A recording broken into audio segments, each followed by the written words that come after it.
అన్న పెద్ద మూవీ పైన చాలా పెద్ద పెద్ద ఎక్స్పెక్టేషన్స్ ఉన్నాయన్న. ఎందుకంటే రామ్ చరణ్ ని ఒక కొత్త అవతార్ లో చూడబోతున్నాం మనం. ఇంతకు ముందు వచ్చిన గ్లిమ్స్ కావచ్చు, పాటలు కావచ్చు, ప్రతి ఒక్కటి వైరల్ అయిపోయినాయి, వేరే లెవెల్ కి వెళ్ళిపోయినాయి. సో ఎక్స్పెక్టేషన్స్ పెరిగిపోవడం వల్లే బుచ్చిబాబు గారు చాలా మంచిగా హ్యాండిల్ చేస్తున్నారు. సో ఎక్స్పెక్టేషన్స్ భారీగానే ఉన్నాయి. ఓకే.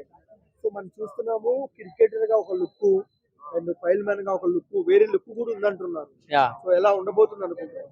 అంటే క్లియర్లీ కనిపిస్తుంది అన్న. ఎందుకంటే ఆయనలో ఉన్న యాక్టింగ్ పొటెన్షియల్ ని మొత్తం బయటికి పెట్టడానికే పెద్ద మూవీ తీస్తున్నట్టు అనిపిస్తుంది. ఎందుకంటే ఒక్కో గ్లిమ్స్ లో ఒక్కో అవతార్ చూపిస్తున్నారంటే నెక్స్ట్ సినిమాలో ఇక మొత్తం అవతారాలన్నీ చూపిస్తారు. దాంతో ఫ్యాన్స్ అందరు ప్యాక్ అయిపోతారు అన్న. గేమ్ చేంజర్ ఫ్లాప్ తర్వాత వస్తున్న మూవీ భారీ ఎక్స్పెక్టేషన్స్ ఉన్నాయి. ఎక్స్పెక్టేషన్స్ రీచ్ అవుతుందా? 100% ఎక్స్పెక్టేషన్స్ కి రీచ్ అవుతుందన్న. ఎందుకంటే లైక్ బుచ్చిబాబు గారు సుకుమార్ దగ్గర అసిస్టెంట్ గా చేసి ఇలాంటి సినిమాలు తీస్తున్నారు. ఇంతకు ముందు వచ్చిన ఉప్పెన ఒక ప్రభంజనం సృష్టించింది. సో ఇప్పుడు స్టార్ హీరోని పెట్టి తీస్తున్నాడంటే ఏ రేంజ్ లో తీస్తున్నారో మీరు మీ ఊళ్ళకే వదిలేస్తున్నారు. అంటే లాస్ట్ మూవీ ఉప్పెన 100 కోట్లు యా, సినిమా యాడ్ అవుతుందా పెద్ద?